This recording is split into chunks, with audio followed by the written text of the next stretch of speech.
जय हिंद। मैं संजीव वैद्य, प्रदेश प्रवक्ता आम आदमी पार्टी मध्य प्रदेश।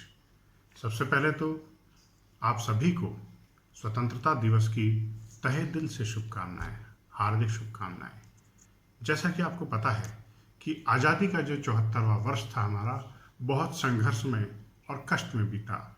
पूरे प्रदेश की जनता ने, पूरे देश की जनता ने इस कोरोना त्रासदी को सहन किया और बहुत तकलीफ़ों से गुजरी वो। मैं परमपिता परमेश्वर से प्रार्थना करता हूँ कि आज़ादी का जो 75वां वर्ष है जिसमें हम आज प्रवेश करने जा रहे हैं, वे बेहद सुखमय बीते, शांति से बीते और तरक्की के साथ बीते। मैं आप सभी को बताना चाहता हूँ कि ये देश आपका, हमारा है, अपना है, किसी और का देश नहीं है। बड़े संघर्षों के बाद हमें ये आज़ादी, मुकम्मल आज़ादी प्राप्त हुई। हमें इसकी वैल्यू करना सीखना पड़ेगा। मैं आपको बताना चाहता हूँ कि इस मुद्दे को लेकर के हमारी जो दिल्ली में सरकार है, आम आदमी पार्टी की जो सरकार है, उसने एक देशभक्ति करिकुलम तैयार किया है और इस देशभक्ति करिकुलम का उद्देश्य है संवैधानिक मूल्यों को बढ़ावा देने के साथ साथ पूरे देश में देशभक्त नागरिकों की एक फौज तैयार करना। ऐसे नागरिक जो तन मन धन से इस देश के लिए सब कुछ करने के लिए तैयार हो जाएं। ये जो करिकुलम है, ये 3 प्राथमिक लक्ष्यों पर केंद्रित है। पहला, देश के लिए प्यार और गर्व की भावना नागरिकों के बीच में विकसित करना। दूसरा है अपनी जिम्मेदारियों और कर्तव्यों के बारे में लोगों को जागरूक बनाना। और तीसरा है देश के लिए सर्वस्व देने की प्रतिबद्धता को बढ़ावा देना।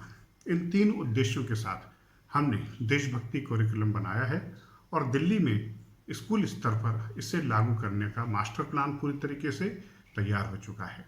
मैं मध्य प्रदेश के मुख्यमंत्री से तहे दिल से गुजारिश करता हूँ, दरख्वास्त करता हूँ कि हम भी इसी प्रकार का एक देशभक्ति करिकुलम बनाएं और मध्य प्रदेश की जनता में, मध्य प्रदेश के विद्यार्थियों में, मध्य प्रदेश के युवाओं में उस करिकुलम के माध्यम से देशभक्ति की भावना को विकसित करने का प्रयास करें, ताकि हमारा मध्य प्रदेश भी बहुत खुशहाल हो, तरक्की करे।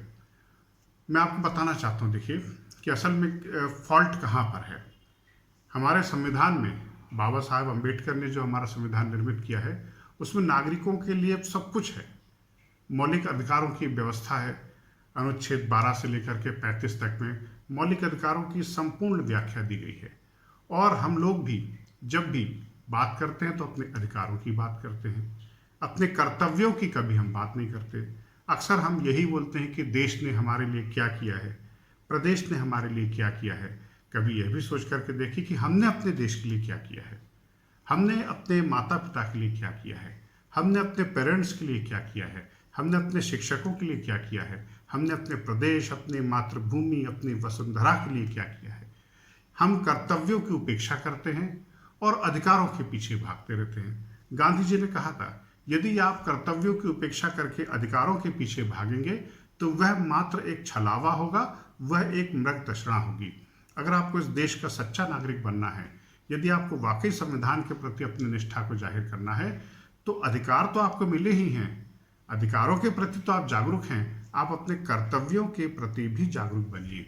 हमारे ही संविधान में 11 मौलिक कर्तव्यों की व्यवस्था की गई है, लेकिन हम और आप लोग कभी भी इन कर्तव्यों के बारे में बात नहीं करते।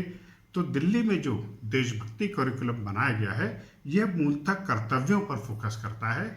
इसमें पाठ्यक्रम के माध्यम से, स्कूली शिक्षा के माध्यम से विद्यार्थियों को अपने कर्तव्यों के प्रति जागरूक बनाया जाएगा, अपने कर्तव्यों के प्रति सचेत बनाया जाएगा, ताकि वह विद्यार्थी जरूरत पड़ने पर देश के काम आ सके।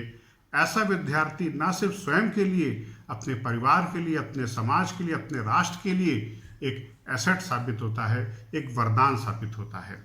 तो आज़ादी की इस वर्षगांठ पर मैं प्रदेश सरकार से और केंद्र सरकार से और दूसरी तमाम सरकारों से अपील करता हूं कि आप विकास कीजिए, खूब सड़क बनाइए, खूब पुल बनाइए, खूब कंपनियां इनवाइट कीजिए, सब कुछ कीजिए, आर्थिक विकास कीजिए, मगर देशभक्ति का विकास भी हमारे नागरिकों के भीतर होना बहुत ज़रूरी है।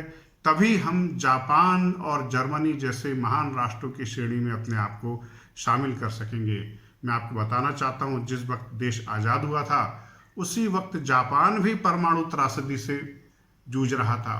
इजराइल जैसे नवोदित राष्ट्र का उदय हुआ था, बहुत सारे राष्ट्रों का उदय हुआ था, लेकिन वो राष्ट्र हमसे आज बहुत आगे निकल चुके हैं। इजराइल हमसे बहुत आगे है, छोटा सा हरियाणा के बराबर एक राज्य है, लेकिन हमसे बहुत आगे है। जापान 4 टापू में बटा हुआ कटा फटा देश है, होन्शु, होकाडू, क्यूशु और शिकोकू, कटा फटा देश है। उसमें भी नेचुरल डिजास्टर्स बहुत सारे आते हैं, लेकिन आर्थिक दृष्टि से, हर दृष्टि से जापान हमसे बहुत आगे है।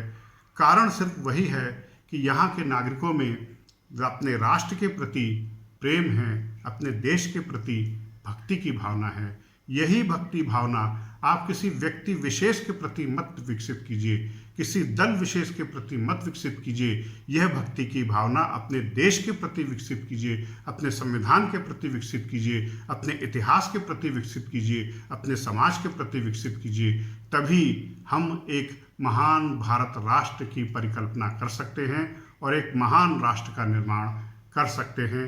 इन्हीं उम्मीदों के साथ आप सभी को आम आदमी पार्टी मध्य प्रदेश की तरफ से नमस्कार, धन्यवाद, जय हिंद।